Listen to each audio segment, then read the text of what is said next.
عليك يا رسول الله السلام عليك يا حبيبي يا نبي الله السلام عليك يا رسول الله السلام عليك يا حبيبي يا نبي الله السلام عليكم ورحمة الله يا وبركاته. رسول الله الحمد لله رب العالمين وأشهد أن لا إله إلا الله وحده لا شريك له ولي الصالحين وأشهد أن محمدا عبده ورسوله اللهم صل وسلم على عبدك ورسولك محمد وعلى آله وأصحابه ومن تمسك بسنته إلى يوم الدين أما بعد.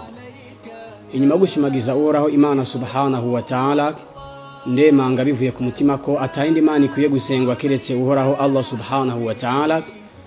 Ndemanga kandi bivuye ku mutima ko Muhammad mwene Abdullah ari intumwa y'Imana kongera akaba umushumba w'Imana subhanahu wa ta'ala. Mana turagusavye uhundagaze amahoro n'imihezagiro vy'indengarugero ku ntumwa yacu Muhammadin sallallahu alayhi wa sallam no ku muryango wiwe no kubagendanyi biwe no ku bayisilamu bose bazogera ikirenge mu ciwe gushitsa ku munsi w'imperuka. Muvandimwe uri kurakurikirana kino cigwa turaguhaye ikaze bimwe bivuye ku mutima mu cigwa twaguteguriye uno munsi. Ikigwa cyacu cy'uno munsi rero kikaba kivuga giti ma'rifatun nabi Muhammadin sallallahu alayhi wa sallam, ni kuvuga ukumenya intumwa y'Imana Muhammadin sallallahu alayhi wa sallama. Canke mu yindi mvugo ukaba ubwirwa muvandimwe uri kuradukurikirana uti i'lam bi Muhammadin, menya Muhammad uwariwe. Iki nico cigwa twateguye uno munsi kugushikiriza insha Allah ku bushobozi bw'Imana subhanahu wa ta'ala. Hanyuma rero mbega nukubera iki twateguye kugushikiriza kino cigwa mwene wacu? Nukubera ko uyu Muhammad asanzwe ubundi ari rurangiranwa kwisi, ariko ukuba kuwe rurangiranwa abantu bagiye baramutegera ugutandukanye. Hariho abamutegereye mu cubahiro ciwe uko ari, abandi nabo bafashe ingendo kumbure yo kumuvuga uko atari bamucurika bamucurangura. Nico gituma twabonye ko mwene wacu ko vyoba vyiza tugerageje kukwereka neza uyu Muhammad uwariwe kugira ngo ushobore kumenya ido nido ry'ingene yabayeho nico yakoze mu buzima, kumbure bikubere ikigwa ciza gishobora gutuma umumenya uwariwe uyu Muhammadin sallallahu alayhi wa sallama. Hanyuma rero ngaha muri studio zacu uno munsi turi kumwe n'umuvuga butumwa ahambaye cyane gose nyakubahwa Sheikh Bizimana Hassan Mudrik. Twagira ngo insha Allah tumuhe ikaze bimwe bivuye ku mutima insha Allah. Sheikh karibu cyane gose inshallah. Assalamu alaykum. Salamu barakatuh. Nkuko Sheikh Hassan aje kubivuga uno munsi twigiza kwigira hamwe ivyerekeye ukumenya intuma y'Imana Muhammadi sallallahu alayhi wa sallama, ibyo yakoze ibi byose. Mugabo imbere ko dushika kuri ivyo bintu muribuka yuko mu CD duheruka gusohora twasohoye CD ivuga ati ukuri kubuzima bw'intuma y'Imana Yesu alayhi salatu wassalam. Kubwo rero uno munsi turamutse twigira hamwe intuma y'Imana Muhammad sallallahu nawe uwariwe. Kubwo rero muri kino cigwa mwene wacu turakubwira amamuko ya Muhammad sallallahu alayhi wa sallama agaragaramo ibitangaro bihambaye gose yakoze. Turakubwira kandi ukuvuka kwiwe n'ingene yakuze n'ingene yahishuriwe yahawe ubutumwa, aho hose hakaba hagaragaramo ibitangaro bihambaye gose. Kubwo rero Sheikh Hassan nashaka yuko aho nyene duhera ngaho nyene mbega Muhammad salama Qur'ani hari cyo yobimuziko. Ego Sheikh Hassan nukuvuga ko muvandi muri kuradukurikirana mbega Qur'ani niki? Qur'ani ni igitabo canke n'ubuhanuzi uyu Muhammad yahawe amaze gushika mu bigero byo gutangura kuba intumwa y'Imana. Ijambo rya Qur'ani rero ni ijambo ry'Imana. Iryo jambo ry'Imana rero nawene ryaramuvuzeko, ryaramumenyekanishije uwariwe. None twisunze Qur'ani nkuko Sheikh Hassan abivuze, Qur'ani ijambo ry'Imana rya Qur'ani ryamumenyekanishije Muhammad ko ari igiki. Reka turabe kuko Imana yamuvuze mu izina inshuro zine muri ico gitabo cya Qur'ani. Ahantu hambere uhoraho Imana rugira vyose muri Qur'ani mihoraho Allah subhanahu wa ta'ala yavuze ati Muhammadur Rasulullah.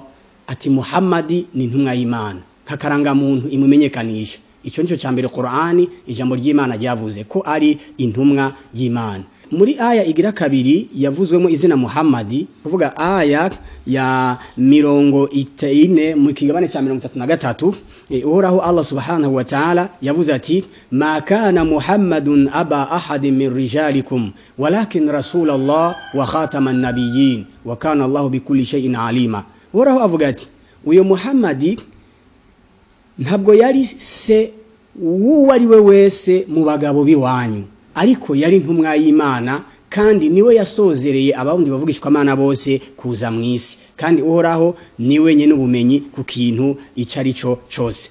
Hanyuma kandi hariho aya igira gatatu, uhoraho kandi yaravuze Muhammad amuvuga mu izina. Iyo aya nayo iboneka mu kigabane cya 47 aya igira kabiri. Uhoraho Allah subhanahu wa ta'ala avuga ati والذين آمنوا وعملوا الصالحات وأمنوا بما نزل على محمد وهو الحق من ربهم كفر عنهم سيئاتهم وأصلح بالهم. وراho avuga ati kandi babandi bizeye Imana vy'ukuri bongera bakora ibikorwa vyiza, kandi bongera bizera baremera amajambo yururukijwe, amajambo uhoraho yururukije kuri Muhammadi, kuko ayo majambo ariyo majambo y'ukuri akomoka kuhoraho Imana yabo. Abazoba rero baremeye ivyo vyose, Imana ivuga iti kafara anhum sayiatihim, uhoraho azobababarira ivyaha vyabo wa aslaha balahum, kandi uhoraho azobatunganiriza imibereho, azobatunganiriza ubuzima bwabo ngaha kuri inoze. Urumva ko namahigwe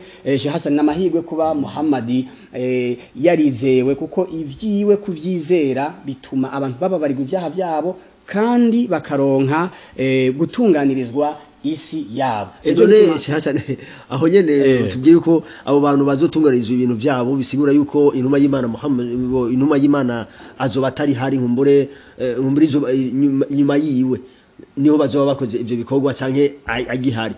Turabonye isedi heruka yuko inuma nyinshi zarapfuye na Yesu naho yagiye mu juru azopfa. None Muhammad salama eske hari abantu biyumvira yarapfuye ntarapfa, bimeze gute?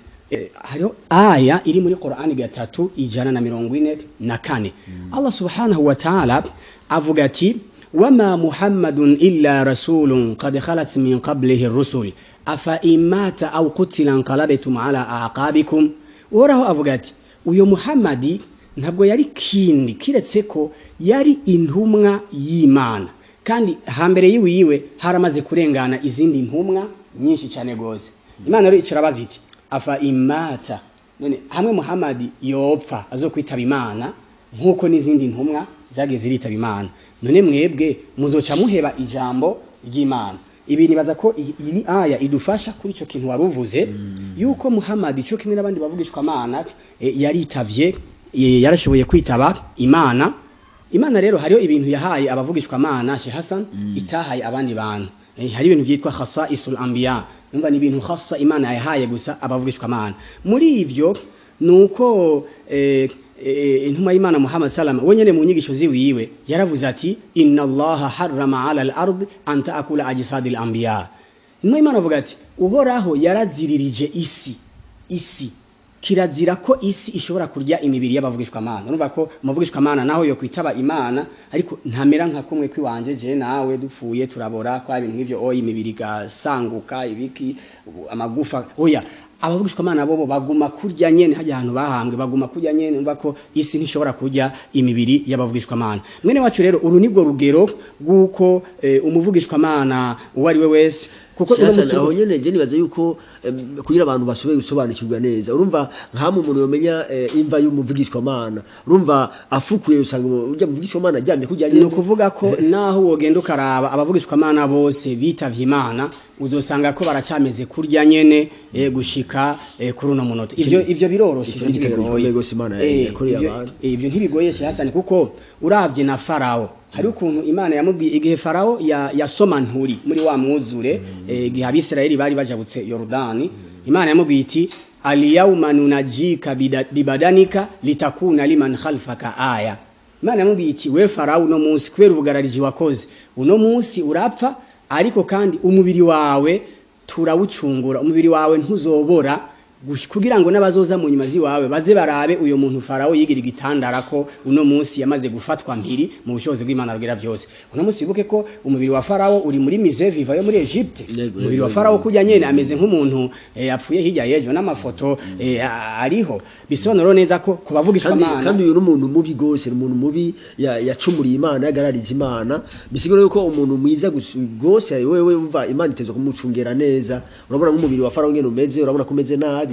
Mugabo imibiri numa z'Imana yo imeze neza. Nico gituma Sheikh Hassan abavugishwa Imana kwitaba Imana ni ikintu gisanzwe kuko Imana yaravuze iti uravye ngaho muri Qur'ani sura ya 21 ukaraba aya 34 gushika ku ya 35 uhoraho Allah avuga ati wama ja'alna li basharin min qablika al-khulda afa imita fahumul khalidun kullu nafsin dha'iqatul maut wa nabluukum bisharri wal khairi fitna wa ilayna turja'un.